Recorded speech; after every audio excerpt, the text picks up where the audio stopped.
మంచిది ప్రియులారా, దేవుడు వారి జీవితంలో చేసినటువంటి గొప్ప కార్యాలను బట్టి దేవునికి మహిమ కలుగును గాక. చేతులు పైకెత్తి గట్టిగా దేవునికి స్తోత్రం చెప్దామా? హల్లెలూయా. మంచిది. దయచేసి ఎవరి పిల్లల్ని వాళ్ళ కంట్రోల్లో పెట్టుకోండి, లోపలికి బయటికి తిరగొద్దు. పక్కన వాళ్ళతో ప్రియులారా వ్యర్థమైన సంభాషణలు చేయొద్దు. మీ ఫోన్లు కూడా సైలెంట్ మోడ్లో పెట్టండి. జాగ్రత్తగా దేవుని వాక్యాన్ని వినాలని ప్రభు పేరిట మనవి చేస్తున్నాను. బ్రదర్, మీ పేరు మరలా చెప్పండి ఒకసారి. ప్రభుదాస్ గారు మన మధ్యలో ఉన్నారు. ప్రియులారా, వారు చిన్నప్పుడు చాలా మనకులాగే కన్నులు కంటి చూపు ఉండేది, కానీ విపరీతమైన తల బాధ వలన వారు చూపును కోల్పోయారు. సో ఈరోజు వారి వల్లే ఎంతమంది అయితే ఇబ్బంది పడుతున్నారో వారందరికీ ఆధారంగా ఉండాలి, ఆశ్రయాన్ని కల్పించాలని ఒక 40 మందిని వారు పోషిస్తున్నట్టుగా తెలియజేశారు. కనుక మన మధ్యకు వచ్చారు. అనుకోకుండా మాకు ఇంటిమేషన్ ఇవ్వకుండా వచ్చారు. దయచేసి సంఘం అంతా ఒక ఏకాభిప్రాయంతో వచ్చే వారం మరలా వారిని మన మధ్యకు ఇన్వైట్ చేద్దాం. అందరూ కలిసి ఎంతో కొంత వారికి సహాయాన్ని అందించాలని, అందరూ కలిసి తలో కొంత వేసుకుని వారికి సహాయాన్ని అందించాలని ప్రభు పేరిట మరొకసారి మీకు మనవి చేస్తున్నాను. మన ప్రభువును ప్రియ రక్షకుడైన యేసుక్రీస్తు వారి ఉన్నతమైన అతి శ్రేష్టమైన నామంలో దేవుని సన్నిధిలో దేవుని సమ్ముఖంలో ఉన్న మీ అందరికీ, అదేవిధంగా ఈ ప్రాంతాల్లో ఉండి లైవ్ ద్వారా ప్రార్థనలో పాలు పొందుతున్న ప్రతి ఒక్కరికి ప్రభు అయిన యేసుక్రీస్తు నామంలో నా శుభాభివందనాలు తెలియజేస్తున్నాను. అందరికీ ప్రైజ్ ది లార్డ్. మన తండ్రి అయిన దేవుని నుండి, ప్రభు అయిన యేసుక్రీస్తు నుండి కృపా సమాధానములు మనందరికీ కలుగును గాక. చేతులు 2 పైకెత్తి దేవునికి గట్టిగా స్తోత్రం చెప్దామా? మంచిది ప్రియులారా, ఈ సమయంలో కొద్ది నిమిషాలు దేవుని వాక్యాన్ని మనం వినబోతున్నాం. యేసుక్రీస్తు ప్రభులు వారు రాకడలో ప్రపంచంలో ప్రపంచ భవిష్యత్ ఎలా ఉండబోతుందో అంటూ 4 సువార్తలలో 4 భక్తులు యేసుక్రీస్తు ప్రభులు వారు రాకడ సూచనలు వ్రాయడం, ఇకపోతే ప్రత్యేకంగా ఆయన రాకడలో యుగ సమాప్తిలో ఈ సంభవాలన్నీ జరుగుతాయని యేసు ప్రేమించిన శిష్యుడైన జబదయి కుమారుడైనటువంటి యోహాను గారి ద్వారా ప్రకటన గ్రంథం రాయించారు. ప్రియులారా, ఎక్కడ చూసినా కరువులు, యుద్ధాలు, భూకంపాలు, జనం మీదకి జనం, రాజ్యం మీదకి రాజ్యం, ఎక్కడ చూసినా తెగుళ్ళు విజృంభించి పరిస్థితులు బాగోలేదు. ఇవన్నీ కేవలము దేవుని రాకడ సూచనలని మనమందరము గ్రహించి దేవుని రాకడ కొరకు ప్రార్థనాపూర్వకంగా మనమందరము సిద్ధపడవలసిన వారమై ఉన్నాం. ఈరోజు మనము ధ్యానము చేసే అంశం ఏంటంటే, ఎవరికి హాని కలుగదు అనే అంశాన్ని మనం ధ్యానం చేయబోతున్నాం. రాసుకునే వాళ్ళు ఉంటే రాసుకోండి. ఎవరికి హాని కలుగదు అనే అంశాన్ని పరిశుద్ధాత్మ సహాయం ద్వారా కొద్ది నిమిషాలు ధ్యానం చేయబోతున్నాం. ఇక్కడ ఉన్న మిమ్మల్ని ఒక మాట అడుగుతాను. మీ మీదకి హాని రావాలి అని కోరుకుంటారా, హాని రాకూడదని కోరుకుంటారా? ఏ హాని లేకుండా సురక్షితంగా, క్షేమకరంగా, సంతోషంగా, ఆనందదాయకంగా ఉండాలని కోరుకుంటారా? లేకపోతే మన మీదకి హాని, అపాయము, కీడు, శోధన మన మీదకి వచ్చి నష్టపోయి నాశనమైపోయి సర్వస్వాన్ని కోల్పోవాలని కోరుకుంటామా? హాని కలుగకుండా ఉండాలి అని కోరుకుంటాం. మన ఇల్లు కట్టుకున్నాం అనుకోండి, ఇల్లు కట్టుకునేటప్పుడు కూడా మన మీదకి ఏ హాని రాకుండా ఉండేటట్టుగా ఆ ఇంటి చుట్టూ ఒక ప్రహారీ గోడ కట్టుకుంటాం. దొంగ కానీ, విషకీటకాలు కానీ, జంతువులు కానీ ఏది మన మీద దాడి చేయకుండా ఉండడం కోసం ప్రియులారా, మన క్షేమము కొరకు ఇలాంటి జాగ్రత్తలు ఎన్నో మనం తీసుకుంటూ ఉంటాం కదా. ఎవరికి హాని కలుగదు అని అంటే, బైబిల్ గ్రంథంలో ఒక మాట ఉంటుంది. 127వ కీర్తనలో, యెహోవా పట్టణమును కాపాడని ఎడల దాని కావలి కాయివారు మేల్కొనియుండుట వ్యర్థమే.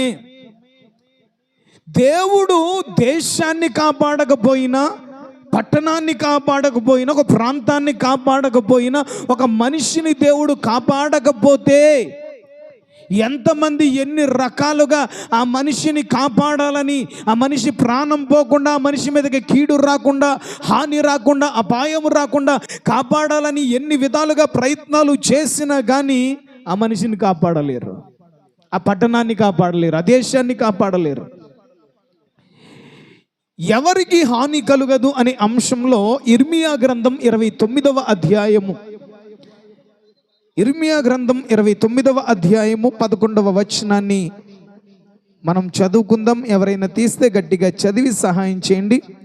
ఇర్మియా గ్రంథం 29వ అధ్యాయం 11వ వచనంలో, నేను మిమ్మును గూర్చి ఉద్దేశించిన సంగతులను నేను ఎరుగుదును, రాబోవు కాలమందు మీకు నిరీక్షణ కలుగునట్లుగా అవి సమాధానకరమైన ఉద్దేశములే గాని హానికరమైనవి కావు. ఇదే యెహోవా వాక్కు. దేవుడి వాక్యంలో నుండి మనందరితో మాట్లాడును గాక. నమ్మితే దేవునికి స్తోత్రం చెప్పండి. ప్రభునందు ప్రియమైనటువంటి వారలారా, ప్రవక్త అయిన ఇర్మియా ప్రవక్త ద్వారా పరిశుద్ధాత్మ దేవుడు రాయించినటువంటి శ్రేష్టమైన చక్కని మాటలను మధ్యాహ్న కాల సమయంలో మనం చదువుకుంటూ ధ్యానం చేసుకుంటున్న విషయాలు ఏంటంటే, దేవుడు సర్వ సృష్టికర్త అయిన దేవుడు నిన్ను నన్ను పుట్టించి నీ కొరకు నా కొరకు రక్తం కార్చి ప్రాణం పెట్టిన ఆ గొప్ప దేవుడు మనతో మాట్లాడుతున్న మాట ఏంటంటే, నేను మిమ్మును గూర్చి ఉద్దేశించిన సంగతులను నేను ఎరుగుదును. దేవునికి మన పట్ల ఒక ఉద్దేశం ఉందట. అందరూ చెప్పండి, దేవునికి మన పట్ల ఒక ఉద్దేశం ఉంది. దేవుడు నీ పట్ల ఒక ఉద్దేశాన్ని, ఒక సంకల్పాన్ని, ఒక ప్రణాళికను కలిగి ఉన్నాడు. ఆయన మన పట్ల ఏ ఉద్దేశాన్ని కలిగి ఉన్నాడో ఆయన ఎరుగును. అక్కడ కింద అంటాడు, రాబోవు కాలమందు మీకు నిరీక్షణ కలుగునట్లుగా. అంటే ప్రస్తుతానికి నీ జీవితం చాలా ఇబ్బందికరంగా, ప్రస్తుతానికి నీ జీవితం చాలా కష్టతరంగా, ప్రస్తుతానికి నీ జీవితం పిల్లరా అగమ్య గోచరంగా, అంధకారమయంగా, హీనంగా, దీనంగా, వ్యతిరేక పరిస్థితులు నిన్ను చుట్టుముట్టి ఒకవేళ నా బ్రతుకు ఇంతేనా అని విచారణతో, లేకపోతే కన్నీటితో, దుఃఖముతో, వేదన చెందుతూ జీవిస్తున్నవేమో.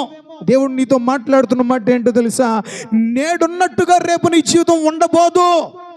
నేడు ఇబ్బందికరంగా ఉంది, నేడు కష్టంగా ఉంది, శ్రమలు అనుభవిస్తున్నావు, వ్యతిరేక పరిస్థితులు అనుభవిస్తున్నావు, నిందల గుండా, అవమానాల గుండా నువ్వు ప్రయాణం చేస్తున్నావు, ఆర్థిక ఇబ్బందుల్లో కూరుకుపోయావు, రోగాలు తెగుళ్ళు నిన్ను చుట్టుముట్టి ఇబ్బందికరంగా జీవిస్తున్న నా ప్రియమైన సహోదరి సహోదరుడా, దేవుడు నీ పట్ల ఒక ఉద్దేశాన్ని కలిగి ఉన్నాడు. ఆ ఉద్దేశము ఎంత గొప్పదంటే, రాబోవు కాలమందు నీకు నిరీక్షణ కలుగునట్లుగా. అవి హానికరమైన ఉద్దేశాలు కాదట, సమాధానకరమైన ఉద్దేశాలను దేవుడు మన పట్ల కలిగి ఉన్నాడు. నమ్మితే గట్టిగా చప్పట్లు కొడుతూ దేవుడు నామాన్ని కనపరచండి. హానికరమైన ఉద్దేశాలు నీ పట్ల దేవుడు కలిగి లేడు. సమాధానకరమైన ఉద్దేశాలు దేవుడు నీకు అనుగ్రహించబోతున్నాడు. అప్పులో ఉన్నవాడికి సమాధానం ఉంటుందా? అప్పులు ఉంటే భార్య భర్తలకు రోజు గొడవలే. రోగం ఉంటే సమాధానం ఉంటుందా? చెప్పండి. సొంత గృహం లేకపోతే, సమస్యలుంటే, శోధనలు చుట్టుముడితే మనకు సమాధానం ఉంటుందా? ఈరోజు నీ జీవితంలో సమాధానము లేకుండా జీవిస్తున్నావేమో. దేవుడు నీతో మాట్లాడుతున్న మాట ఏంటో తెలుసా? దేవుడు నీ పట్ల ఒక స్థిరమైన, దృఢమైన, శాశ్వతమైన ఉద్దేశాన్ని కలిగి ఉన్నాడు. ఆ ఉద్దేశము ఈరోజు నీకు అర్థం కాకపోవచ్చు. ఈరోజు నీ పరిస్థితి ఏంటో నీకు అర్థం కాక ఇబ్బందికరంగా, కష్టతరంగా జీవిస్తున్నావు. నీ బ్రతుకు భారంగా వెళ్ళబుచ్చుతున్నావు. కానీ రాబోవు కాలమందు నీకు నిరీక్షణ కలుగునట్లుగా ఉద్దేశాన్ని దేవుడు నీ పట్ల కలిగి ఉన్నాడని సృష్టికర్త అయిన దేవుడు నీకు వాగ్దానం చేస్తున్నాడు. దేవునికి స్తోత్రం, హల్లెలూయా. సమాధానకరమైన ఉద్దేశములే కానీ హానికరమైనవి కావు అంటూ మన కన్న తండ్రి మనకు వాగ్దానపూర్వకంగా మాట్లాడుతున్నాడు.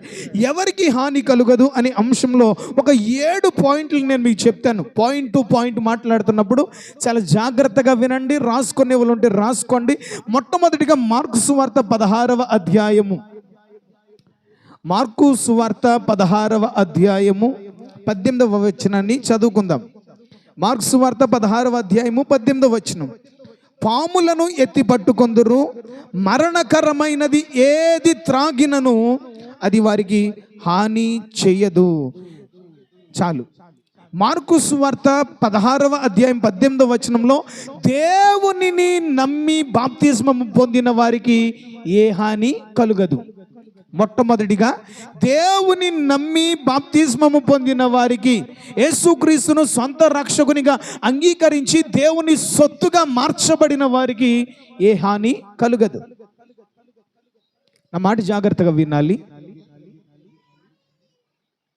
దేవుని నమ్మిన వారికి ఏ హాని కలుగదు అని ఈ వాక్యాన్ని చెప్పేటప్పుడు ఇండియన్ మిషనరీ సాధు సుందర్ సింగ్ అనే భక్తుడు, ఆయన జీవిత చరిత్రను నేను చదివినప్పుడు ప్రియులరా,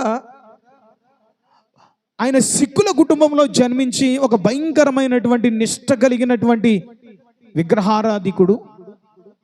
అలాంటి టైంలో ప్రియులరా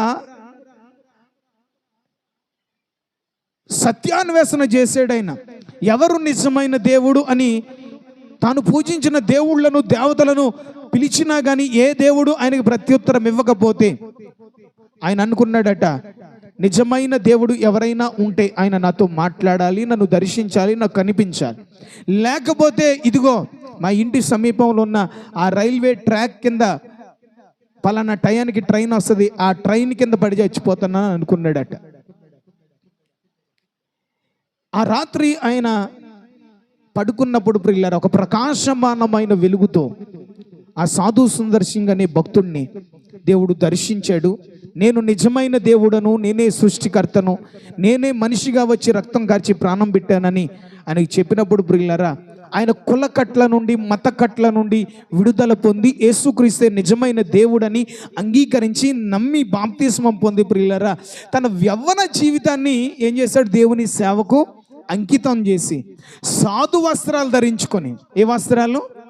సాధు వస్త్రాలు ధరించుకొని హిమాలయ పర్వతాలలో టిబెట్ ప్రాంతంలో ప్రియుల బహుబలమైన పరిచర్య మన భారతదేశంలో జరిగించారు. ఆయన ఒకసారి ఆయన ఒక ప్రాంతానికి వెళ్ళాడట. ఒక ప్రాంతానికి వెళ్తే ఆ ప్రాంతంలో జరిగిన యథార్థమైన సంఘటన, కట్టుకథ కాదు, కల్పితం కాదు, ఆయన జీవిత చరిత్రలో నేను చదివింది చెప్తున్నాను.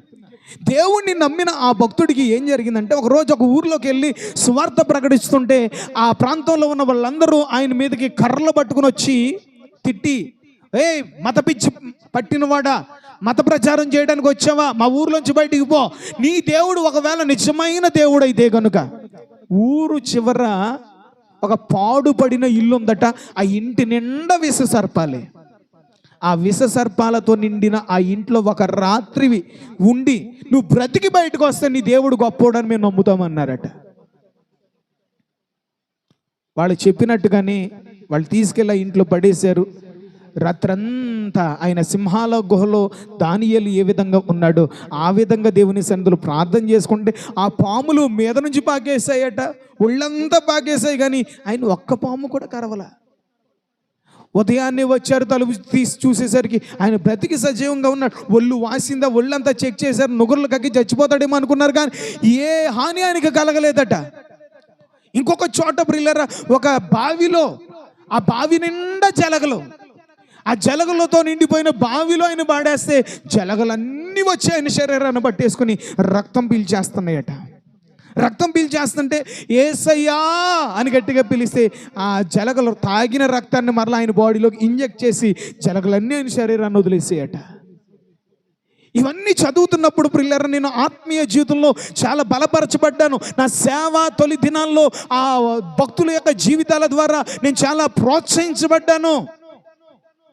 అంటే దేవుని నమ్మిన దేవుని బిడ్డలకు దేవుడు ఎంత అద్భుతమైన కాపుదలను ఇస్తాడనుకుంటున్నారు. దేవుని నమ్మిన వారికి హానికరమైనది ఏది త్రాగినను వానికి అలా అన్నాడని, నా దేవుడు గొప్పోడని ఒకటితో యుద్ధం పెట్టుకొని నేను విషం తాగేస్తున్నాను, విషం తాగేసినా కానీ చచ్చిపోను, నేను నా దేవుడు కాపాడేస్తాడు అని అన్నావనుకో, అది మూర్ఖత్వం అంటారు. అపవాది యేసుక్రీస్తు ప్రభులు వారిని 40 దినాల ఉపవాస దీక్షలో శోధించాడు. 3 విధాలుగా శోధించాడు. శరీరాశ, నేత్రాశ, జీవబుడంబాన్ని తీసుకొచ్చాడు. ఈ రాళ్ళు రొట్టెలుగా చేసుకుని తిను, నువ్వు దేవుని కుమారుడు అయితే అని అన్నాడు. అబ్బా ఆకలితో ఉన్నాను, సైతానా నువ్వు నా శత్రువు అయినా కానీ నువ్వు నాకు ఎంత మంచి సలహా ఇచ్చావు, వెరీ గుడ్, శబాష్, నాకు ఈ థాట్ రాలేదు అని అన్నాడా? మనుష్యుడు రొట్టె వలన మాత్రం కాదు, దేవుని నోటి మాట వలన బ్రతుకునని దేవుని వాక్యంలో ఉంది, నీకు తెలీదా అని అన్నాడు. ఓహో నువ్వు వాక్యంలోంచి వచ్చావా, అయితే ఈసారి వాక్యం నుంచి దెబ్బ కొడతానని రెండోసారి ఏం చేశాడంటే అపవాది అనబడిన వాడు ఒక దేవాలయపు శిఖరం మీదకు తీసుకుని వెళ్ళి అక్కడ నిలబెట్టి ఇక్కడ నుంచి దుమికేయ్, నీ పాదములకు రాయి తగులకుండా దేవదూతలు తమ చేతుల మీద ఎత్తి పట్టుకుందరని 91వ కీర్తనలో ఉంది కదా. ఆ వాక్యాన్ని ఎత్తిపట్టి మాట్లాడుతుంటే ఓహో అది వాక్యమే కదా అని చెప్పేసి దూకేసాడు గుడ్డెత్తి చేలు పడ్డట్టుగా. అపవాదికి మనకంటే బాగా తెలుసు వాక్యం. ఈరోజు అపవాది చేత నడిపించబడుతూ బోధించబడుతున్న సేవకులు సంఘాలు సమాజంలో చాలా ఉన్నాయి.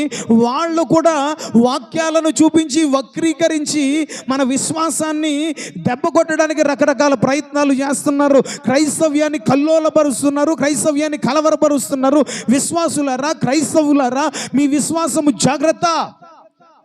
ప్రసాదాలు తినేయచ్చు అంటాడు ఒకడు, లేకపోతే వేరే దేవుణ్ణి నామాన్ని ఉచ్చాటన చేయొచ్చు అంటాడు ఇంకొకడు.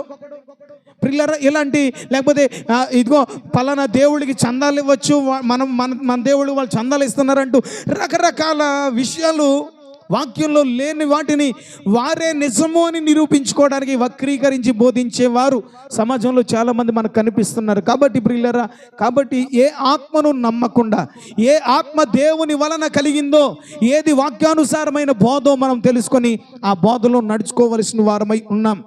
ప్రియమైనటువంటి వారులరా, ఇక్కడ మనం నేర్చుకున్న విషయంలో ఏం నేర్చుకుంటున్నామంటే హానికరమైనది ఏది తాగినను హాని కలగదంటే యేసుప్రభు దూకేసాడా గుడ్డెది చేయబడ్డట్టుగా? నీ దేవుడైన ప్రభువును శోధింపవలదు అని అన్నాడు. అపవాది ఏం చేశాడంటే ఎత్తైన పర్వతం మీదకి తీసుకెళ్ళాడు. ఎక్కడికి తీసుకెళ్ళాడు? అందరూ చెప్పాలి, ఎక్కడికి తీసుకెళ్ళాడు? అందరూ చెప్పాలి. ఎత్తైన ఒక పర్వతం మీదకి యేసుక్రీస్తుని తీసుకెళ్ళి, ఈ భూలోక రాజ్యములన్నీ వాటి మహిమయు నా చేతిలో ఉంది, కాబట్టి ఇదంతా నీకు ఇచ్చేస్తాను, నా పాదములకు నమస్కారం చేస్తాను, నాకు మ్రొక్కితే ఇవన్నీ నీకు ఇచ్చేస్తాను అని అన్నాడా? సెక్యులరిజాన్ని పాటిద్దాము, సెక్యులరిజాన్ని పాటించి సర్వమత సమ్మేళనం చేద్దాం, అందరూ ఒకటే, అందరి దేవుడు ఒకటే అని పాటిద్దాము అని నీ కాళ్ళకు మొక్కేద్దామని అన్నాడా యేసయ్య? మొక్కాడా యేసయ్య? సాతానికి జై కొట్టి సాతాను కాళ్ళకు మొక్కాడా? మరి మనం ఎందుకు మొక్కాలి? ఒక హామానుకు మొద్దుకై మొక్కలేదు, ఒక సెడ్రకు మేసకు అబేద్నెగోలు నెబుకద్నెజరు నిలబెట్టిన విగ్రహానికి జై కొట్టి దండాలు పెట్టారా? పెట్టలేదు. యేసుక్రీస్తు ప్రభులు వారి సాతాను కాలు పట్టుకున్నాడా? ఈ భూలో నువ్వు ఎందుకు సిలువ బలియాగం చేయాలి? అంత త్యాగం ఎందుకు చేయాలి? నీ శ్రమలు అన్ని కష్టాలు ఎందుకు పడు? నా కాళ్ళకు మ్రొక్కితే చాలు కదా అంటే మొక్కేశాడా? నీ దేవుడైన ప్రభువు తప్ప ఇంకెవరికి మొక్కకూడదు అనే వాక్యాన్ని చూపించి అపవాది నా యొద్ద నుండి పారిపోని గద్దించాడు. ఈ వాక్యం నుంచి మనం ఏం నేర్చుకుంటాం అంటే మూర్ఖత్వం. ఇప్పుడు మనకు తెలియకుండా ఒకవేళ ఎవరైనా మనకు హాని చేయాలని, కీడు చేయాలని ఏదైనా విషప్రయోగం చేసినా, ఏదైనా మంత్ర ప్రయోగం చేసినా, ఏదైనా ప్రమాదానికి మనల్ని గురి చేయాలని వాళ్ళు ప్రయత్నాలు చేసినా కానీ దేవుడు అద్భుత రీతిగా మనల్ని తప్పిస్తాడు. దేవుడు ఏం చేస్తాడు? ఒకసారి సాధు సుందర్ సింగ్ గారు ఒక ప్రాంతానికి సువార్త ప్రకటించడానికి వెళ్తే ఆ ఊర్లో వాళ్ళందరూ కత్తులు, గొడ్డళ్ళు, మరణకరమైన ఆయుధాలు పట్టుకొని పిల్లలు ఆయన చంపడానికి ఊరంతా గుమ్ముకూడి వచ్చేసిందట. ఆయన కళ్ళు మూసుకొని యేసు రక్తం చేయి, యేసు రక్తం చేయి, యేసు రక్తం చేయి, యేసయ్యా యేసయ్యా యేసయ్యా అన్నాడు కళ్ళు మూసుకొని. పెద్ద పెద్ద కేకలు వేసుకొని అరుచుకుంటూ వచ్చిన వాళ్ళు ఏం జరిగిందో తెలిసి సైలెంట్ అయిపోయారు. కొంతసేపటికి ఒక 5 నిమిషాల తర్వాత ఆయన కళ్ళు తెరిచి చూస్తే ఒక్కడ కనబడలేదు. ఏమైందని చుట్టూ చూసి ఇలా కిందకు చూస్తే అందరూ సాష్టాంగ పడిపోయి కాళ్ళు కాడ ఉన్నారట. ఏమైందిరా బాబు అని అంటే నీ వెనకాల ఎవరో ఖడ్గం పట్టుకున్న పెద్ద తోతను చూసామన్నారట. ఏం చూసారట అంటే దేవుని ప్రజల జోలికి, దేవుని నమ్ముకున్న దేవుని భక్తుల జోలికి వస్తే దేవుడు వదులుతాడా? ఇప్పటి వరకు మా సేవా పరిచర్యలు మాతో పెట్టుకున్న వాళ్ళు ఎవరిని దేవుడు వదలలేదు, మాతో పెట్టుకున్న వాళ్ళు ఎవరిని వదలలేదు. గాగలపేటలో ఒక అతను కాంగో కొడుతున్నారు, ఈ సౌండ్లేంటి, ఈ అరుపులేంటి, ఈ కేకలేటి అన్నాడు. పాస్టర్ గారి మీద కేసు పెట్టించేసి లేపించేస్తాను అన్నాడు. వారం తిరగకుండా 2 కిడ్నీలు ఫెయిల్ అయిపోయి లేచిపోయాడు అంతే. వాస్తవం చెప్తున్నాను. నువ్వు ఎవరితో అయినా పెట్టుకోవచ్చు, కానీ దేవునితో, దేవుని సంఘంతో, దేవుని సేవకుడి జోలికి ఎప్పుడు వెళ్ళకో. సౌలు అనబడిన వాడే క్రైస్తవ్యం జోలికి వచ్చినందుకు, దేవుని సంఘం జోలికి వచ్చినందుకు, దేవుని సేవకుల జోలికి వచ్చినందుకు సౌలును విడిచిపెట్టాడా దేవుడు? హల్లెలూయా, గట్టిగా స్తోత్రం చెప్దామా. దేవుని నమ్మిన వారికి ఏ హాని కలగదో, కలగనివ్వడు. దేవునికి స్తోత్రం. ఎందుకంటే నిన్ను ముట్టినవాడు నా కన్ను గుడ్డును ముట్టినట్టే అన్నాడు. నిన్ను ముట్టినవాడు నా కన్నుగుడ్డును ముట్టిన. మొట్టమొదటిగా దేవుని నమ్మిన వారికి ఏ హాని కలుగదు. రెండవదిగా దేవుని ఏర్పాటులో ఉన్న వారికి ఏ హాని కలుగదు. రెండవ విషయం, దేవుని ఏర్పాటులో ఉన్న వారికి ఏ హాని కలుగదు. ఆదికాండం 31వ అధ్యాయము, ఆదికాండము 31వ అధ్యాయము 7వ వచనం. ఆదికాండము 31వ అధ్యాయము 7వ వచనం. మీ తండ్రి నన్ను మోసపుచ్చి 10 మార్లు నా జీతము మార్చెను, అయినను దేవుడు అతనిని నాకు హాని చెయ్యనియ్యలేదు. దేవునికి గట్టిగా స్తోత్రం చెప్దామా. అబ్రహాము మనవడైన యాకోబు గారు చెప్తున్న మాట, లాబాను ఇంట్లో 40 సంవత్సరాలు కొలువు చేశాడు. 40 సంవత్సరాలు కొలువు చేస్తే లాబాను ప్రియులరా 2 కూతుర్ని ఇచ్చి పెళ్లి చేశాడు. 12 మంది కొడుకుల్ని, 1 కూతుర్ని కన్నాడు యాకోబు. తన జీవితం పిల్లరా సజావుగానే సాగిపోతుంది. కానీ యాకోబును 10 సార్లు జీతం మార్చి మోసం చేశాడట. ఎన్నిసార్లు? రే, ఎంతైనా నా మేనల్లుడురా, నా మేనల్లుడు, నాకు మగబిడ్డలు లేరు, ఈ ఆస్తి అంతా ఎవరిది? నీదే కదా. జీతం అడుగుతున్నావేట్రా? వచ్చే నెలలో ఇస్తానులే, వచ్చే నెలలో 2 ఇచ్చేస్తాను. వింటున్నావా? ఒరే, నువ్వు కాకపోతే ఎవడు చేస్తాడరా? ఈ చేను అంతా నీదే కదా. చేను పంట పండిన తర్వాత నీకు 20,000 ఇస్తాను, 25,000 ఇస్తానని అప్పుల మూటను ఎత్తి మీద పెట్టినట్టు కాదు ఇది. సో ప్రియులారా, ఇలా యాకోబును వచ్చే నెలలో జీతం ఇస్తాను, వచ్చే నెలలో ఇస్తానంటూ ప్రియులారా 10 సార్లు జీతం మార్చాడు. ఏ నెలలో కూడా జీతం ఇవ్వలేదు యాకోబుకి. 40 సంవత్సరాల్లో ఒక్కసారి కూడా యాకోబుకి జీతం ఇవ్వలేదు. కానీ యాకోబు అంటున్నాడు, మీ తండ్రి 10 మార్లు నా జీతము మార్చెను, అయినను దేవుడు అతనిని నాకు హాని చెయ్యనివ్వలేదు. నీ తండ్రి ఈ ఆస్తిని అంతా నేను పట్టుకుపోతానేమోననుకొని, నాకు హాని చేద్దాం అనుకొని నా మీదకి వచ్చాడు మనుషులను పట్టుకొని. కానీ నేను నమ్ముకున్న నా దేవుడు, నన్ను ఏర్పరచుకున్న నా దేవుడు, తల్లి గర్భంలోనే నన్ను ఏర్పరచుకున్న నా దేవుడు నీ తండ్రి ద్వారా నాకు హాని జరగకుండా నన్ను కాపాడాడు అంటూ లాబాను బిడ్డలతో ఈ మాట చెప్తున్నాడు. లాబాను బిడ్డలతో అనగా రాహేలుతోనూ లేయతో ఈ మాటలు యాకోబు చెప్తున్నాడు. ప్రియులారా, ఒకవేళ నీకు మనుషుల వలన ఏ హాని అయినా జరుగుతుందేమో, నీ అత్తమామల ద్వారా, నీ తల్లిదండ్రుల ద్వారా, నీ తోబుట్టుల ద్వారా, నీ బంధువుల ద్వారా. శత్రువులు ఎక్కడో ఉండరండి, ఇంట్లోనే ఉంటారు. ఆ ఇంట్లో వాళ్ళ ద్వారా నీకు ఏ హాని కలగకుండా నీ దేవుడు నిన్ను ఏర్పరచుకున్నాడు కనుక, నీవు దేవుని ఏర్పాటులో ఉన్నావు కనుక మనుషుల ద్వారా నీకు ఏ హాని అపాయము రాకుండా ఆయన నిన్ను కాపాడేవాడై ఉన్నాడు. దేవునికి స్తోత్రం చెప్దామా. 10 మార్లు లాబాను యాకోబు జీతాన్ని మార్చినా కానీ లాబాను చేతిలో నష్టపోకుండా దేవుడు అతన్ని కాపాడినట్టుగా ఆదికాండంలో 31వ అధ్యాయము 40-41 వచనాలు చదువుతున్నాను. పగటి ఎండకును రాత్రి మంచుకును నేను క్షీణించిపోతుని, నిద్ర నా కన్నులకు దూరమాయను. ఇది వరకు నీ ఇంట్లో 20 ఏండ్లు ఉంటుంది. ఎన్ని సంవత్సరాలు? పగటి ఎండకు ఎండిపోయాడట, రాత్రి మంచుకు క్షీణించిపోయాడట, నిద్రే దూరం అయిపోయిందట. 40 సంవత్సరాలు కొలువు చేశాడు. 40 సంవత్సరాల్లో సరిగా మనస్ఫూర్తిగా నిద్రపోయిన దినాలు లేవు, నిద్ర లేని రాత్రులు గడిపాడు. ప్రియులారా, ఇది వరకు నీ ఇంట్లో 20 ఏండ్లు ఉంటుంది. నీ కుమార్తెలు 2 నిమిత్తం 14, 20 + 14 ఎంత? 34.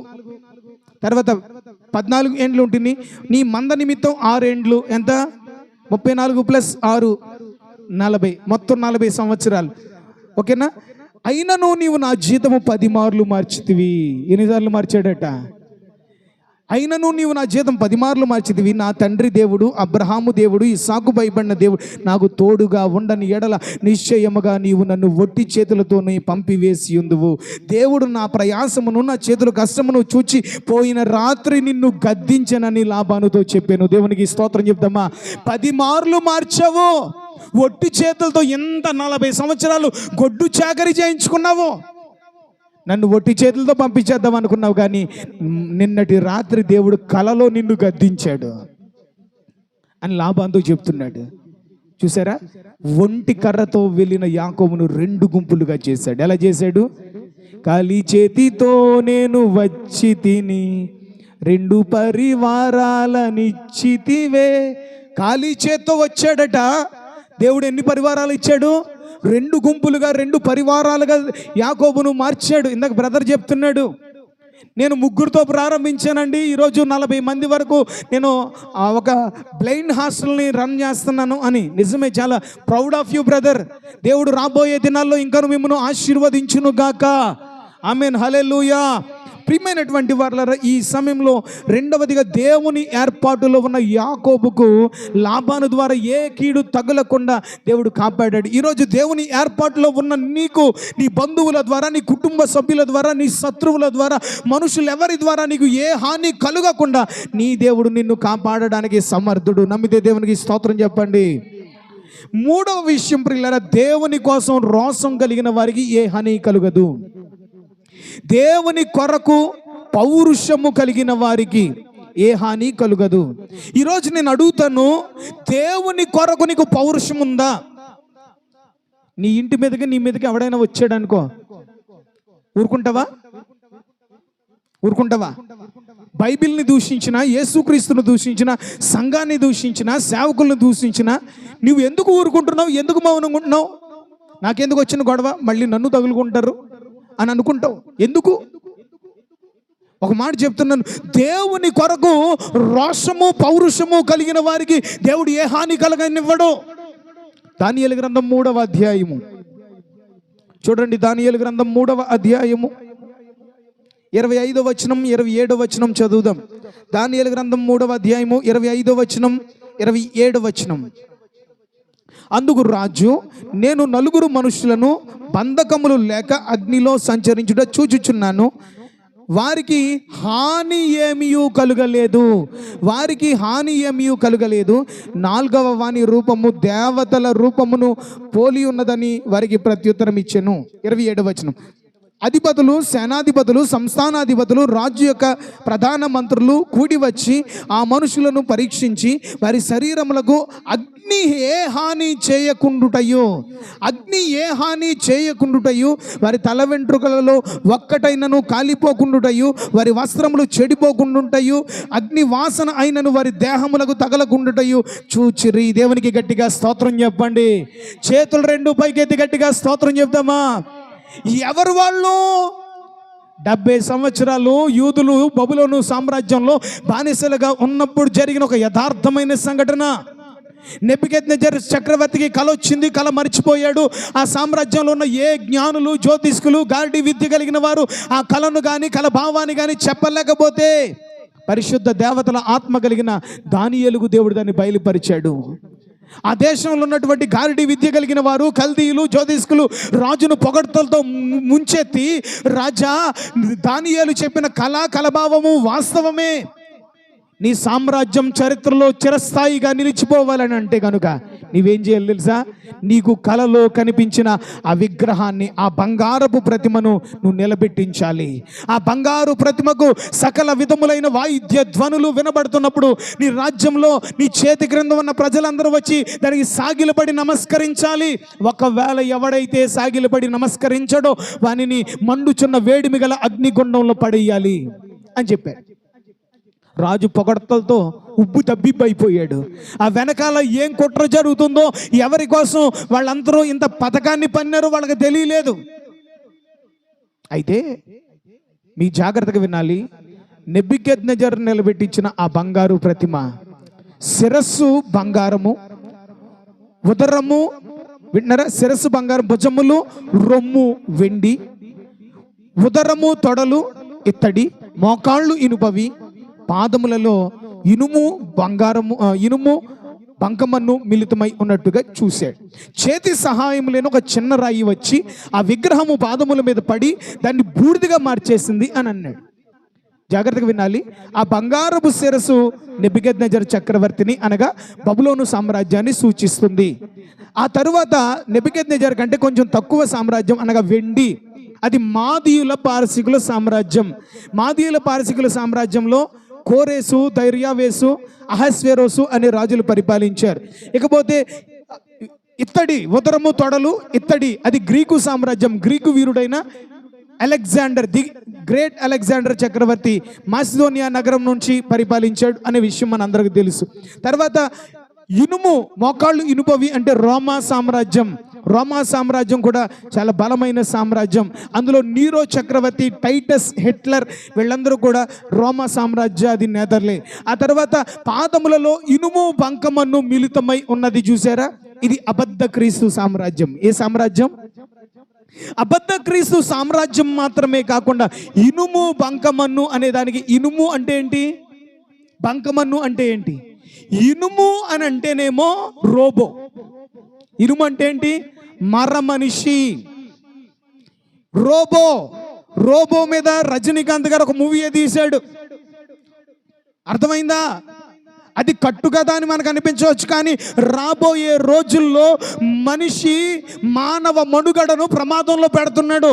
సెల్ ఫోను, టెక్నాలజీ అంటూ పిల్లల రకరకాల వాటికి ఎడిక్ట్ అయిపోయి ఒళ్ళొంచి కష్టపడి పని చేయలేకుండా ప్రతి పని కూడా మనిషికి బదులుగా మిషనే. ఊడుపులు ఊడవడానికి మిషనే, కోతలు కొయ్యడానికి మిషనే. ఫారిన్ కంట్రీలో అయితే పిల్లరా దాని పేరేంటి, అలెక్సా. ఫారిన్ కంట్రీలో ఏముందో తెలుసా? ఇంట్లో ఎవరు ఉండరో అలెక్సా నాకు ఎగ్స్ ఎక్కడ ఉన్నాయి అని అంటే దారి చెప్తుంది అలెక్సా ఈరోజు నా ప్లాన్ ఏంటి అని అంటే ప్లాన్ చెప్పేస్తుంది అలెక్సా. అలా ఉంది నా ప్రియులారా. ఈరోజు మనకు తెలియకుండానే అబద్ధ క్రీస్తు ముద్ర మన సెల్ ఫోన్లోకి వచ్చి కూర్చుంది. ఏఐ అబద్ధ క్రీస్తు ముద్ర ఆల్రెడీ మన ఫోన్లోకి వచ్చి కూర్చుంది. ఏఐ చెప్తున్నాను కదా, ఏఐ అనే టెక్నాలజీ. ఈరోజు నన్ను ఎవరు చూడట్లేదు అనుకుంటున్నావు, కానీ ఏఐ అనే ఈ అబద్ధ క్రీస్తు యొక్క ముద్ర మనల్ని అన్వేషిస్తుంది, మనల్ని పరిశోధిస్తుంది, మనల్ని అబ్జర్వ్ చేస్తుంది, మన ప్రతి మూమెంట్ని అబ్జర్వ్ చేస్తుంది. ఈ వాచ్ ఏఐతో లింక్ అయింది.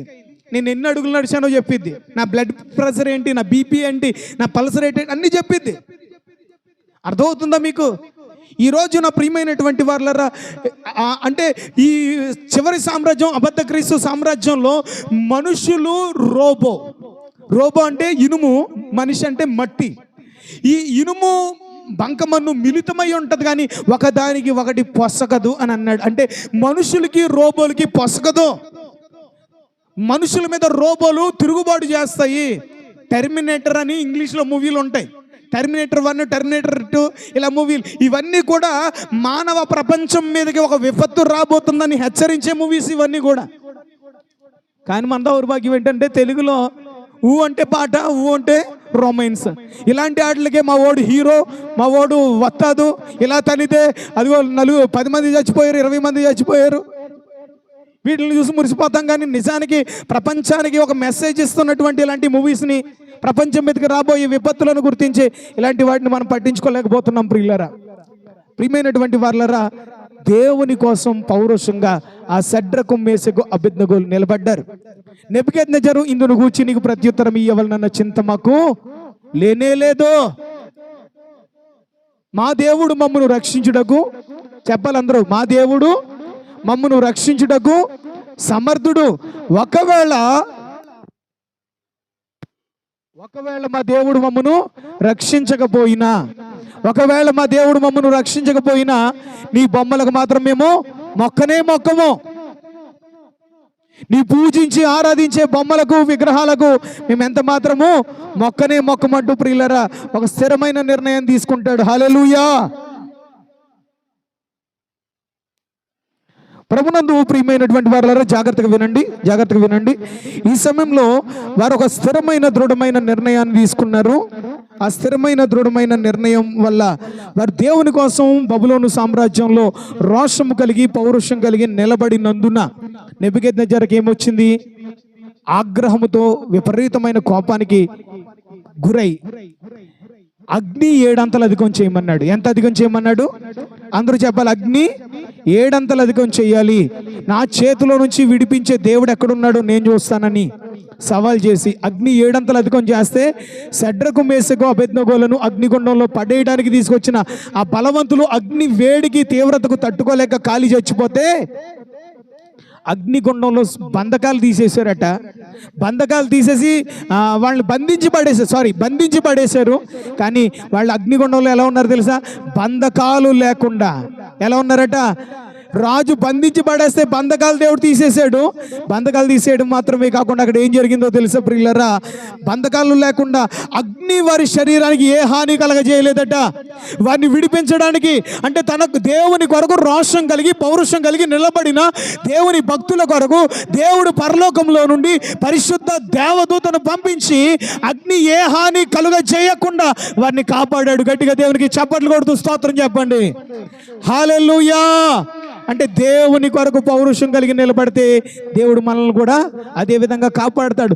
రాజులకు రాజ్యాలకు రాజుల యొక్క శాసనాలకు భయపడి ప్రియులారా బెదిరిపోయేవాడు క్రైస్తవుడు కాదు.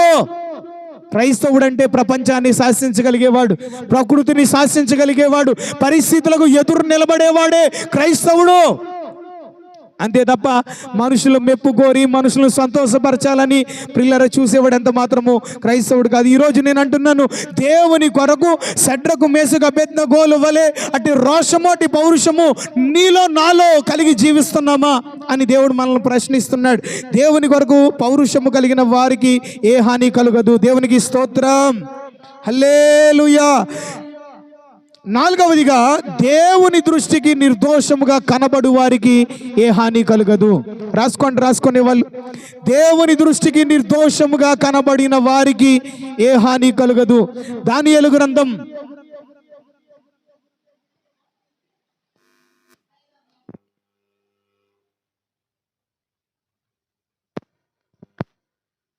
6వ గ్రంథంలో 6వ అధ్యాయము, దానియేలు గ్రంథం 6వ అధ్యాయము 22, 23 వచనాలు చదువుదాం. దానియేలు గ్రంథం 6వ అధ్యాయము 22, 23 వచనాలు. నేను నా దేవుని దృష్టికి నిర్దోషిగా కనబడితిని గనుక ఆయన తన దూతను పంపించి సింహములు నాకు ఏ హాని చేయకుండా వాటి నోళ్ళు ముయించెను. దేవునికి గట్టిగా స్తోత్రం చెప్దామా? హల్లెలూయా. రాజాజ్ఞ ఏంటి? రాజుకు తప్ప 30 రోజుల వరకు ఏ దేవునికి ఏ మనిషికి ఎవరికి పూజించకూడదు, నమస్కరించకూడదు, ఆరాధించకూడదు అన్న ఒక కఠినమైన చట్టము దానియేలు కాలంలో ఒక మరణ శాసనం ఎదురైతే దానియేలు ఏం చేశాడు? శాసనానికి భయపడ్డా? ఈరోజు నేను అడుగుతాను, అంత ఎందుకంటే శాసనం అవసరం లేదు. ఆదివారం ముఖ్యమైన పని ఏదైనా వచ్చింది అనుకోండి, గుడికి వస్తావా, పనికి వెళ్తావా? చెప్పండి, ధైర్యంగా చెప్పండి. ఆదివారం నీకు ముఖ్యమైన పని ఏదో తగిలింది, ఆదివారం ఫంక్షన్ తగిలింది, పెళ్లి తగిలింది, వెళ్ళకపోతే బంధువులు ఏమనుకుంటారు? బంధువులు నువ్వు అన్నీ పెడితే బంధువులే, లేకపోతే నీ నుంచి ఏ లాభం లేకపోతే రాబంధువులు అయిపోతారు బంధువులు. ఈరోజు చెప్తున్నాను, దేవుని కంటే నువ్వు దేన్ని ఎక్కువగా ప్రేమిస్తున్నావు? దానియేలు శాసనాలకు భయపడలేదు, రాజాజ్ఞకు భయపడలేదు. దానియేలు ఏం చేశాడు తెలుసా ప్రియులారా? ఇటు శాసనము సంతకము చేయబడిన దానియేలు తెలుసుకొని యథాప్రకారముగా తన ఇంటికి వెళ్ళి మోకాళ్ళుని ముమ్మారు దేవునికి ప్రార్థన చేశాడని దానియేలు గ్రంథం 6వ అధ్యాయం 10వ వచనంలో రాశాడు. దానియేలు మీద కుట్ర చేశారు. దానియేలు ఏ విషయంలో దొరకలేదట? రాజ్య పద్ధతి విషయంలో దొరకలేదు. దానియేలుని దెబ్బ కొట్టడానికి దేవుణ్ణి అడ్డు పెట్టుకొని దేవుని పద్ధతి చొప్పున ఇతన్ని దెబ్బ కొడదామని ఆ రాజ్యంలో ఉన్నటువంటి దానియేలు ఎదుగుతుంటే, దానియేలు బాగుపడుతుంటే, దానియేలు అభివృద్ధి పొందుతుంటే చూడలేని వార్వలేని అసూయపరులు దానియేలుని నాశనం చేయడానికి రాజు ముందుకు వచ్చి, రాజు చేత ఒక చట్టాన్ని, ఒక శాసనాన్ని పుట్టించి నీ చట్టాన్ని, నీ శాసనాన్ని ఈ దానియేలు అన్నవాడు లెక్క చేయలేదంటే రాజుకు దానియేలు అంటే చాలా ప్రేమ, దానియేలు అంటే చాలా ఇష్టం. కానీ శాసనం సంతకం చేయబడింది. మనుషుల్ని సంతోషపెట్టడం కోసం దానియేలుని సింహాల గుహలో పడేయించాడు, కానీ ఆ రాత్రంతా రాజుకు నిద్ర పట్టలేదు. దానియేలు కోసం రాజు రాత్రంతా నిద్రాహారాలు మాని, తిండి తిప్పలు మాని ఉపవాసం ఉండి ప్రార్థన చేశాడట. దేవునికి స్తోత్రం చెప్పండి. కానీ దానియేలుని దేవుడు ఎందుకు రక్షించాడు తెలుసా? సింహాల నోర్లు మూసివేసి దానియేలును దేవుడు ఎందుకు రక్షించాడు తెలుసా? నేను నా దేవుని దృష్టికి నిర్దోషముగా కనపడితిని గనుక సింహములు నాకు ఏ హాని చేయకుండా ఆయన నన్ను కాపాడేను. దేవునికి స్తోత్రం చెప్పండి. నిర్దోషి అమ్మా, దోషము అనేది దానియేలులో లేదు. దోషానికి కానీ పాపానికి కానీ దానియేలు చోటు ఇవ్వలేదు. ఈరోజు నేను అడుగుతున్నాను, మనలో ఎంతమంది నిర్దోషులుగా ఉంటున్నారు? మన నోటి మాటల్లో దోషం ఉంటుంది, మన చూపులో దోషం ఉంటుంది, మన నడక ప్రవర్తన మన క్రియలన్నిటిలో కూడా దోషమే దాగి ఉంటుంది. కానీ దానియేలు నిర్దోషి. పేరుకే క్రైస్తవులు, ఆరాధనకు వెళ్తున్నాం, పాటలు పాడుతున్నాం, వాక్యం చదువుతున్నాం, కానుకలు అర్పిస్తున్నాం, అన్నీ బాగానే చేస్తున్నాం, కానీ మనం దోషముతో ఉంటున్నామేమో, దోషులుగా జీవిస్తున్నామేమో. ఈరోజు అంటున్నాను, క్రైస్తవుడు అంటే ఎలా ఉండాలి తెలుసా?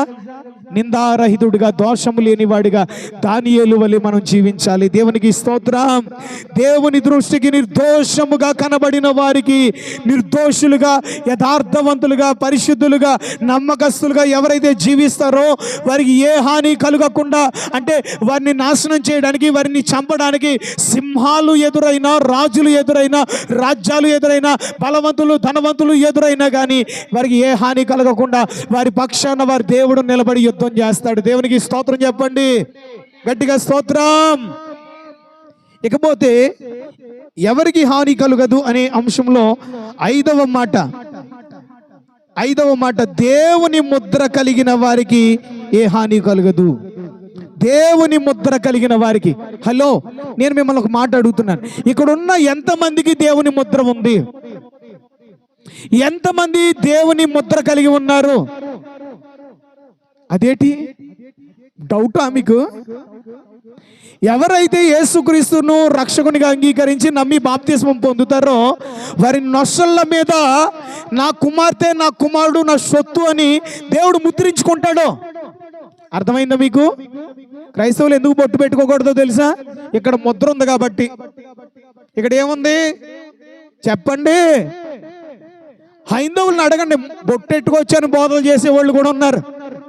బొట్టు తీసేయమని బైబిల్ ఎక్కడ ఉంది అని అంటే, బొట్టు పెట్టుకోమని ఎక్కడ ఉంది బైబిల్లో? బొట్టు తీసేయమని ఎక్కడ ఉందని చెప్పేవాడికి బొట్టు పెట్టుకోమని ఎక్కడ ఉంది బైబిల్? అసలు బొట్టు చరిత్ర ఏంటి అసలు అంటే, పెళ్లి కాలేని హైందవుల్లో కన్య స్త్రీలు ఏం చేస్తారంటే మంచి భర్త రావాలని బొట్టు పెట్టుకుంటారట. అర్థమైందా? మంచి బొట్టు ఎందుకు పెట్టుకుంటారంటే మంచి భర్త రావాలని. మరి పెళ్ళైన వాళ్ళు ఎందుకు చేస్తారు? పెళ్ళైన వాళ్ళు ఎందుకు బొట్టు పెట్టుకుంటారంటే వాళ్ళ పసుపు కుంకాలు చల్లగా ఉండాలని, శివుడు మూడో కన్ను తెరిస్తే మాడి మసి అయిపోకుండా ఉండాలని. అంతేనా? శివుడికి మూడో కన్ను ఉంటుందట, ఆ మూడో కన్ను తెరిస్తే వాళ్ళ పసుపు కుంకాలు మాడి మసి అయిపోతాయని శివుడు కన్ను తెరవకుండా ఈ కనుబొమ్మల మధ్యలో బొట్టు పెడతారట. నాకు నా యేసయ్య తప్ప వేరే దేవుడు లేడు. ఎవరో కన్ను తెరితే మన తాలిబొట్లు తెగిపోతాయి, పసుపు కుంకాలు మాడిపోతాయి అన్న భయం అంతకంటే లేదు. అలాంటప్పుడు బొట్టు ఎందుకు పెట్టుకోవాలి? వాళ్ళు ఎదవ ముండలు అనుకున్నా పర్లేదు, ఏమనుకున్నా పర్లేదు, గొర్రె బిడ్డలు అనుకున్నా, హల్లెలూయా బ్యాచ్ అనుకున్నా, ఏమనుకున్నా దేవునికే స్తోత్రం, హల్లెలూయా. కొంతమంది క్రైస్తవులు ఉంటారు, గుడి బయట ఒక రకంగా, గుడి లోపల ఒక రకంగా. గుడిలోకి వచ్చేటప్పుడు ఏమో గోడకి స్టిక్కర్ అంటించేసి గుడిలోకి నుంచి బయటికి వెళ్ళేటప్పుడు తగిలించుకుని వెళ్తూ ఉంటారు. వాళ్ళని దేవుడు ఏమంటాడంటే వేషధారి అని అంటాడు. గుళ్ళోనేమో పౌరుల్లా ఉంటావు, గుడి బయట ఏమో కాకిలాగా ఉంటావా? ఆలోచించి ఒకసారి. ఉంటే చల్లగానైనా ఉండు, లేకపోతే వెచ్చగానైనా ఉండు. నువ్వు వెచ్చగా ఉండకు. రెండు పడవల మీద కాళ్ళు వేస్తే నీ ఆత్మీయ జీవితానికి, నీ జీవితానికి ప్రమాదం అనే వాస్తవాన్ని గ్రహించాలని ప్రభు పేరిట మీకు మనవి చేస్తున్నాను. హల్లెలూయా.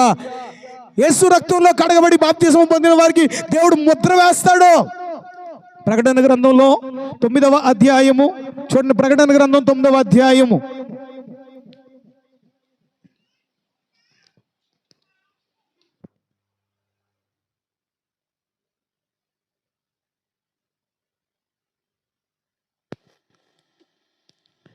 ప్రకటన గ్రంథం 9వ అధ్యాయము 4వ వచనం చదవండి. ప్రకటన గ్రంథం 9వ అధ్యాయం 4వ వచనం. మరియు నొసళ్ళ యందు దేవుని ముద్ర లేని మనుషులకే తప్ప భూమికైనను భూమిపై ఉన్న గడ్డికైనను ఏ మొక్కలకైనను మరి ఏ వృక్షములకైనను హాని కలుగ చేయకూడదని వాటికి ఆజ్ఞ ఇయ్యబడెను. జాగ్రత్తగా వినాలి, జాగ్రత్తగా వినాలి. భూమిలో నుండి ప్రియులారా రాకడలో ఏం జరుగుతుందంటే భూమిలో నుండట మిడతల దండ వస్తుంది. మీకు అర్థమవుతుందా? మిడతల దండ వస్తుందట. ఆ మిడతకు తేలికున్నట్టుగా వెనకాల, మీకు అర్థమవుతుందా? తేలికేముంటుంది వెనకాల? కొక్కెముంటుంది కదా, అలా తేలుకున్నట్టుగా ముళ్ళు ఉంటుంది. ఆ మిడత ఎవరిని కొడుతుంది, ఎవరికి హాని చేస్తుందో తెలుసా? నొసళ్ళ మీద దేవుని ముద్ర లేని వారికి. దేవునికి స్తోత్రం చెప్పండి. నొసళ్ళ మీద చెప్పాలి. ఎవరికి?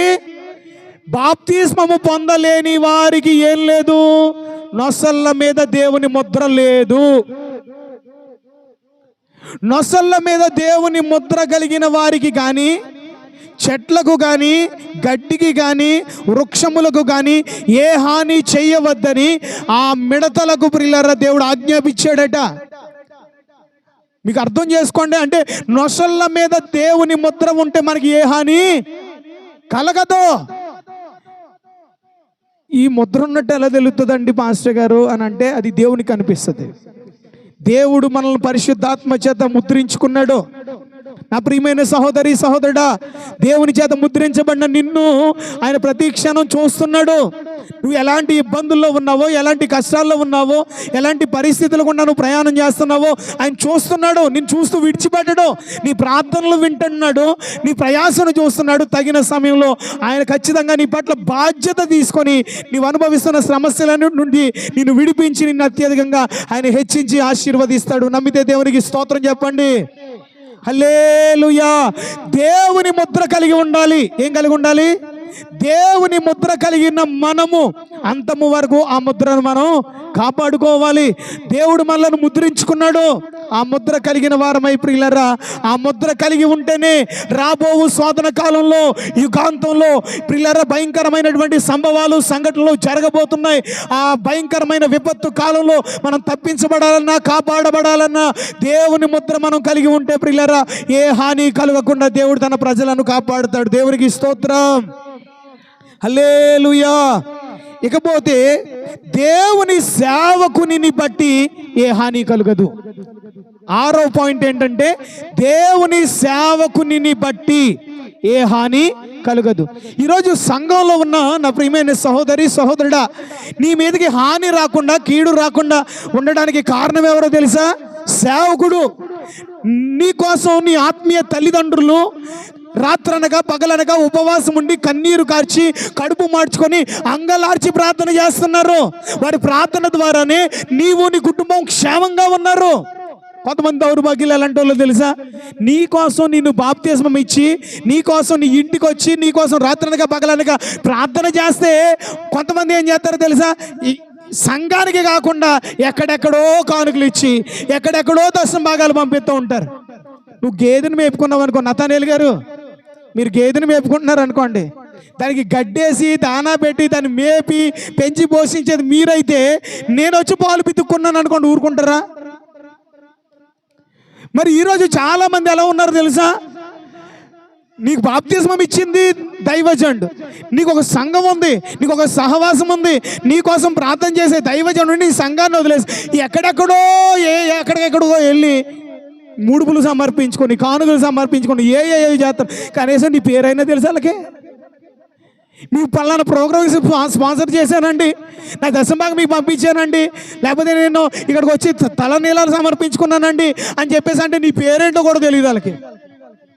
ఆలోచించండి ఒకసారి. నా ప్రియమైన సహోదరి సహోదరుడా, దేవుడు మనతో మాట్లాడుతున్నాడు. దేవుని సేవకుని బట్టి నీకు ఏ కీడు తగలదు. అపోస్తుల కార్యాల గ్రంథం తీయండి అందరూ బైబిల్లోంచి. అపోస్తుల కార్యాల గ్రంథం 27వ అధ్యాయము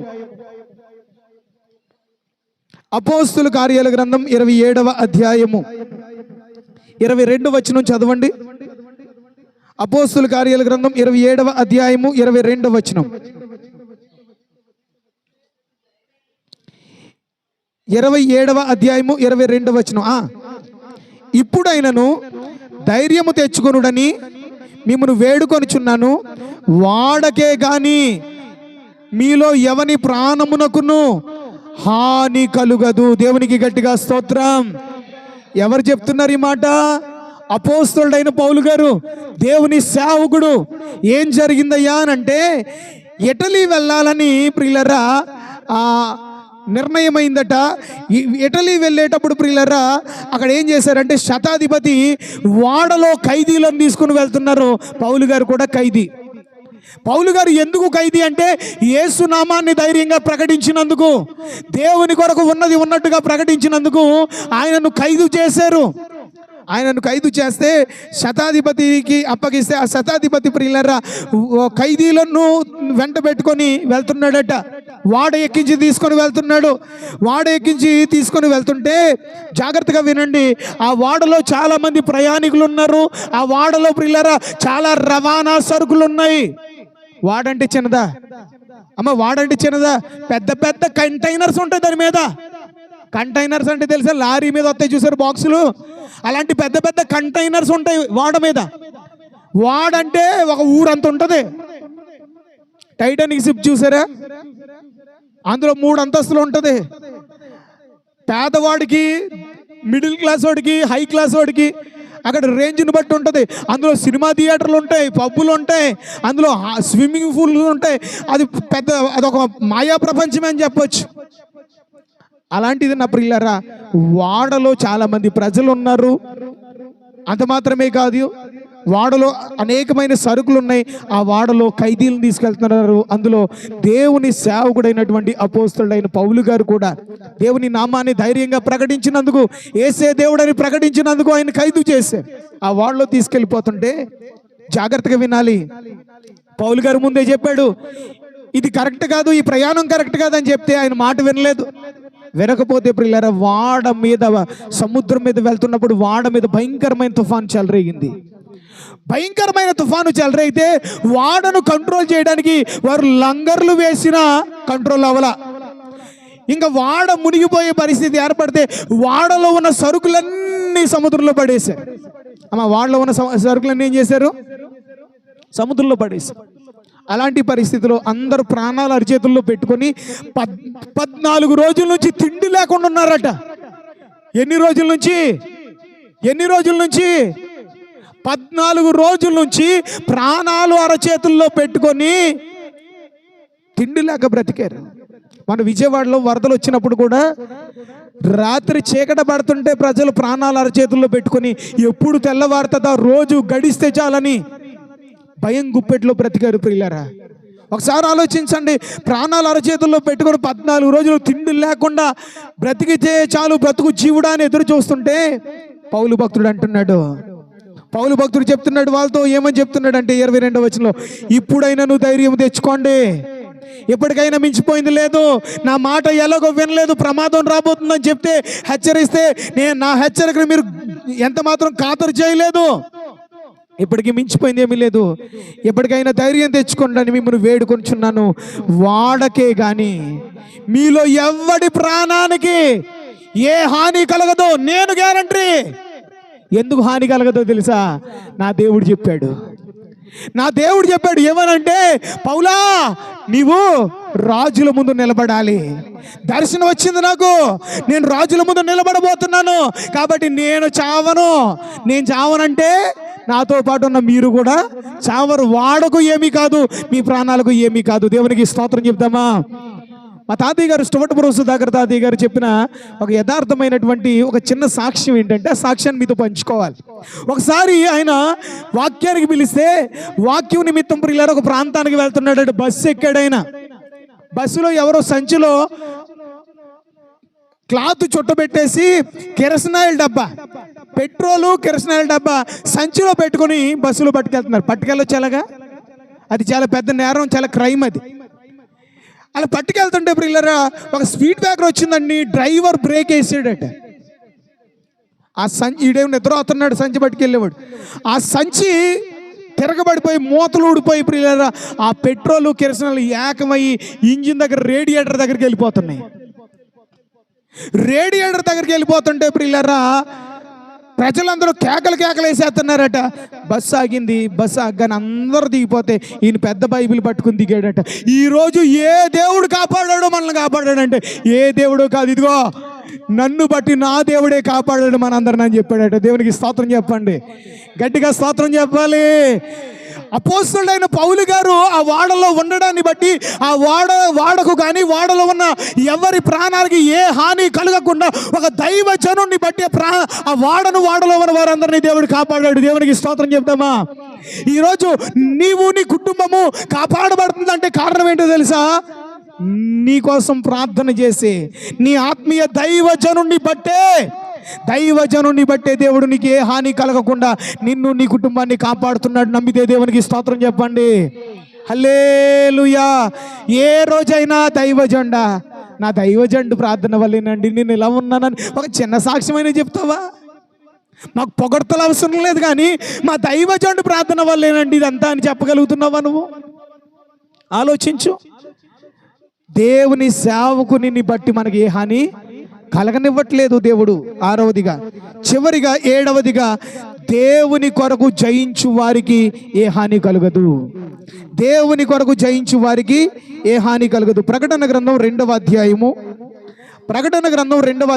11వ వచనాన్ని చదువుదాం. ప్రకటన గ్రంథం 2వ అధ్యాయము 11వ వచనం. ప్రకటన గ్రంథం 2వ అధ్యాయము 11వ వచనం. సంగములతో ఆత్మ చెప్పుచున్న మాట చెవిగలవాడు వినుగాక. జయించువాడు 2వ మరణము వలన ఏ హానియు చెందడు. దేవునికి గట్టిగా స్తోత్రం. హల్లెలూయా. జయించువాడు ఎవరు? ఏం జయించాలి? యేసయ్యనండి నేను లోకమును జయించాను అని అన్నాడు. అంటే మనం ఏం చేయాలి? యేసయ్య పిల్లలమైన మనం, ఆయన రక్తంలో కడగబడిన మనం లోకాన్ని, లోకాశలను జయించాలి. శరీరాన్ని, శరీరాశలను జయించాలి. హరిషడ్వర్గాలను జయించాలి. పాపాన్ని జయించాలి. నీ చూపును జయించగలుగుతున్నావా? నీ చూపులో నిగ్రహం లేదు, చూపుకి కంట్రోల్ లేదు. ఏది చూడాలనిపిస్తే అది చూసేస్తావు. అశ్లీల దృశ్యాలు చూస్తావు. నోటికి నిగ్రహం ఉందా?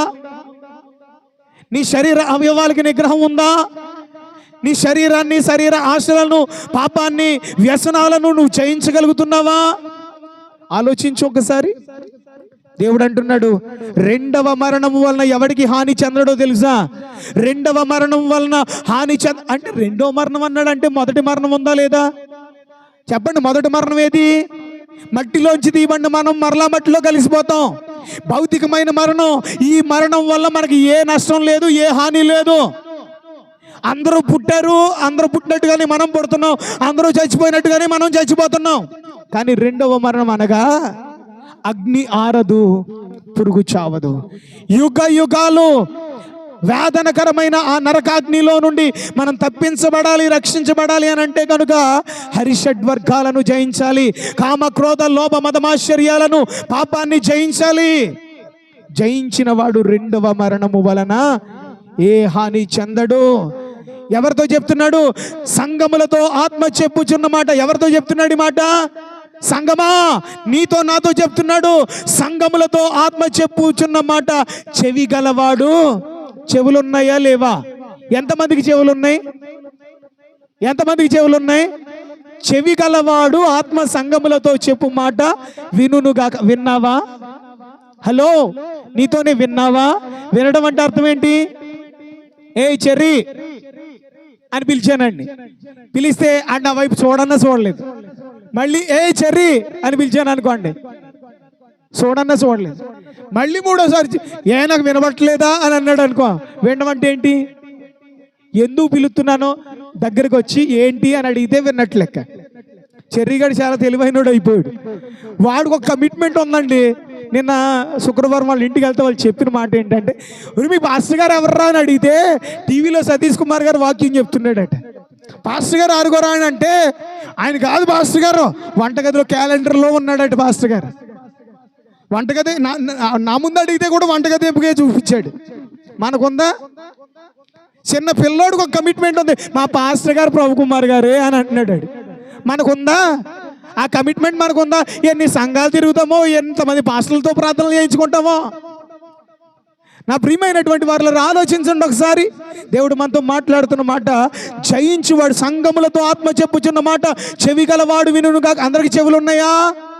చెవులున్నాయా? చెవులుంటే గొప్ప కాదు. ఇప్పటి వరకు 7 అంశాలు దేవుడు నీ ముందు నా ముందు పెట్టి మాట్లాడాడు. ఎవరికి హాని కలగదు? మొట్టమొదటిగా దేవునిని నమ్మి బాప్తిస్మం పొందిన వారికి ఏ హాని కలగదు. రెండవదిగా దేవుని ఏర్పాటులో ఉన్న వారికి ఏ హాని కలగదు. రెండవ విషయం ఏంటి? యాకోబు దేవుని ఏర్పాటులో ఉన్నాడు. లాబాను హాని చేయాలనుకున్నా కానీ హాని చేయకుండా యాకోబును దేవుడు కాపాడాడు. మూడవదిగా దేవుని కొరకు పౌరుషము కలిగిన వారి, రోషము కలిగిన వారికి ఏ హాని కలగదు. షడ్రకు మేషకు అబేద్నెగోలకు అగ్నివాసన అంటకుండా దేవుడు వారిని కాపాడాడు అనే విషయాన్ని మనం నేర్చుకున్నాం. నాలుగవదిగా దేవుని దృష్టికి నిర్దోషముగా కనబడి వారికి ఏ హాని కలగదు. మనుషుల దృష్టికి ఒకవేళ నువ్వు పాపాత్ముడుగా కనిపించవచ్చు, లేకపోతే తప్పుడు వ్యక్తిగా కనిపించవచ్చు, నీ మీద నిందలేసి నిన్ను అలాంటోడు ఎలాంటోడు అని మనుషులు అనుకున్నా పర్లేదు, కానీ నువ్వేంటో దేవుడికి తెలుసు. నువ్వేంటో మనుషుల ముందు ఎప్పుడు నిరూపించుకోవడానికి ప్రయత్నాలు చేయకో.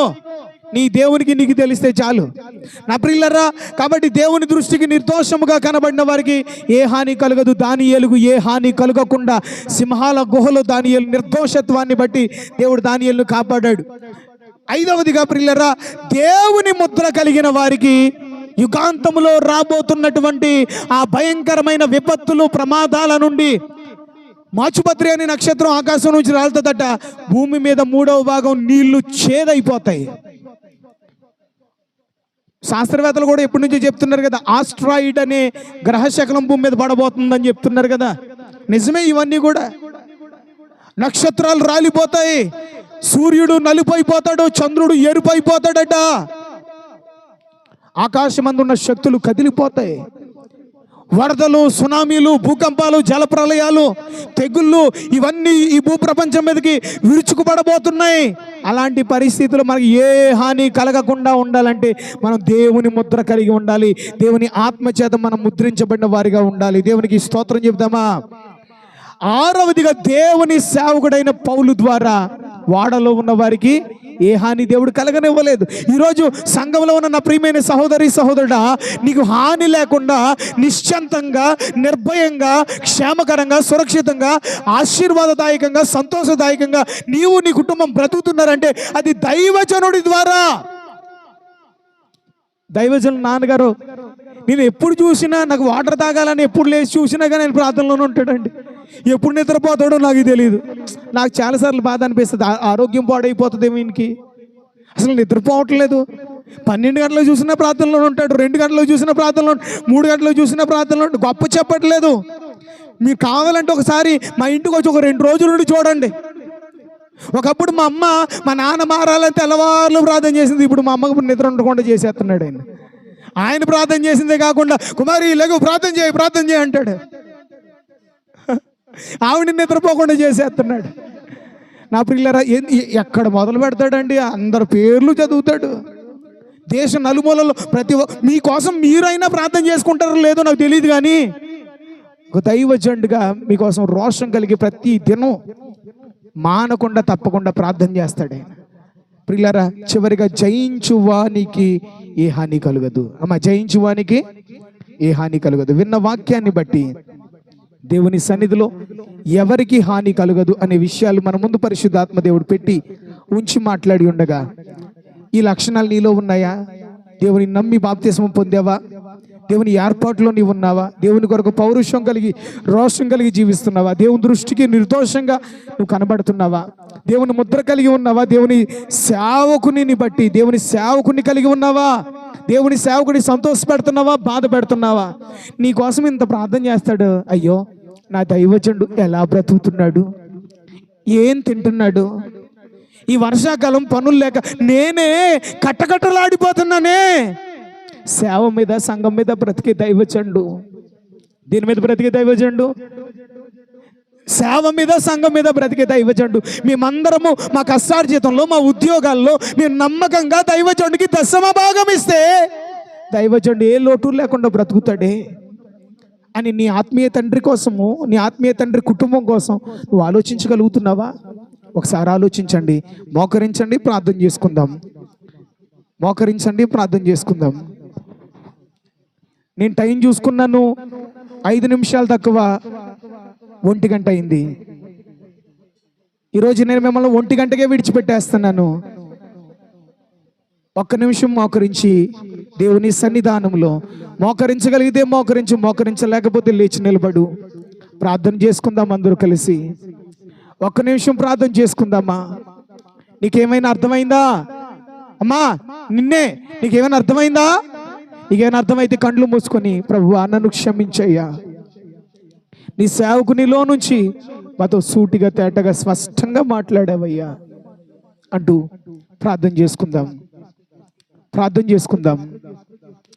సకల ఆశీర్వాదములకు కారణభూతుడు అయిన మా ప్రియ పరలోకపు తండ్రి, అత్యంత కృప కలిగిన మా యేసురాజా, నీ ఘనమైన నామమునకు కృతజ్ఞతాస్తుతులు, స్తోత్రాలు చెల్లిస్తున్నాం. నీ వాక్యంలో నుండి నీ సేవకుడిని నిలబెట్టుకొని ఇంతవరకు ఎన్నో విలువైన విషయాలు నీ వాక్యంలోంచి మాకు తెలియజేసి మాతో మాట్లాడినందుకు వందనాలు. విన్న వాక్యాన్ని విడిచిపెట్టకుండా కేవలం వినివారు మాత్రమై ఉండి మమ్మల్ని మేము మోసపుచ్చుకోకుండా వాక్యానుసారంగా ప్రవర్తించే అట్టి బుద్ధి వివేకములు కలిగిన హృదయము మా అందరికీ దయచేయమని ప్రార్థిస్తున్నాను. చదువుకున్న పిల్లల్ని దీవించండి, వారి చదువులో నీ ఆశీర్వాదము కలుగును గాక. నిరుద్యోగులకు ఉద్యోగాల పట్ల అద్భుతం జరుగును గాక. అఖిల్ శ్రీవల్లి కొరకు ప్రార్థన చేస్తున్నాను, రాణి గారి కొరకు ప్రార్థన చేస్తున్నాను, శాలేం బ్రదర్ కొరకు, అదేవిధంగా రాజ్ కుమార్ నైనా, అదే ప్రమీల కొరకు ప్రార్థన చేస్తున్నాను. మా సంఘంలో ఎంతమంది అయితే ఉద్యోగాల కొరకు ప్రయత్నాలు చేస్తున్నారో వారికి ఉద్యోగాల పట్ల అద్భుతం జరుగును గాక. ఈ సమయంలో నాయన, ఇదిగో నాయన స్తోత్రాలు తండ్రి, ఉద్యోగస్తులు, వ్యాపారస్తులు, కూలి పని, వ్యవసాయం చేసుకుంటున్న వారు, వారి నమ్మకత్వాన్ని బట్టి వారి చేతుల కష్టార్జితము దీవించబడును గాక. అప్పుల సమస్యలతో వేధించబడుతూ బాధించబడుతున్న వారికి అప్పులు తీర్చుకోవడానికి ద్వారాలు తెరవబడును గాక.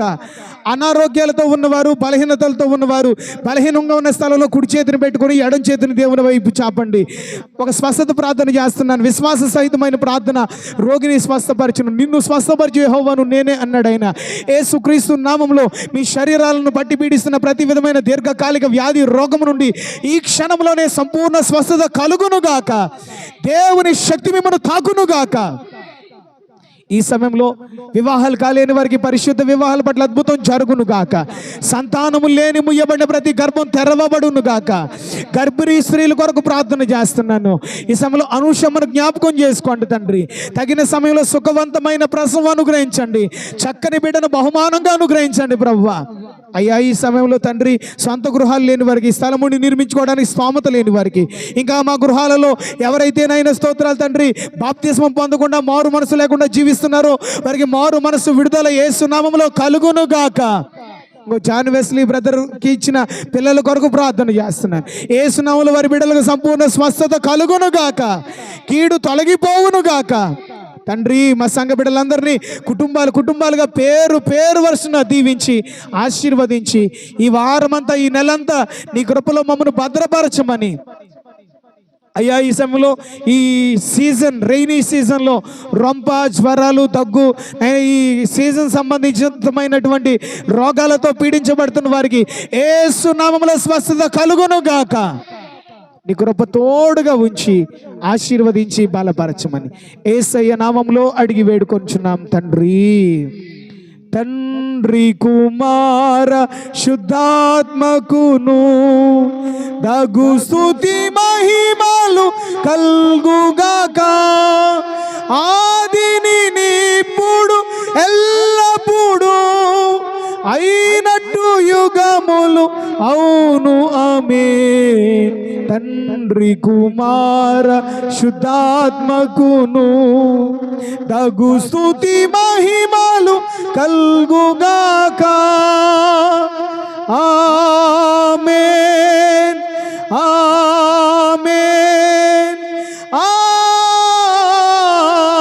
ఆమేన్. మన పరమ తండ్రి, పరలోకపు తండ్రి అయిన దేవుని ప్రేమ, కుమారుడును మన రక్షకుడైన యేసుక్రీస్తు ప్రభుల వారి యొక్క శాశ్వతమైన కృప, ఆదరణకర్త పరిశుద్ధాత్మ దేవుని యొక్క అన్యోన్య సహవాసం, సంతోషం, సమాధానము చేరువన మనకును లోకంలో ఉన్న సకల భక్తులకు సదాకాలము దేవుని కృపతోడే నడిపించి బలపరిచి కాపాడి ఆశీర్వదించును గాక. అందరూ కలిసి చెప్తాం, యేసు రక్తమే జయం, యేసు వాక్యమే విజయం, ప్రభు యేసు నామం సంపూర్ణ విజయం, అపవాది క్రియలకు అనంత నాశనం, అపజయం కలుగును గాక. Amen, amen, amen. May God bless you. అందరికీ ప్రైజ్ ది లార్డ్.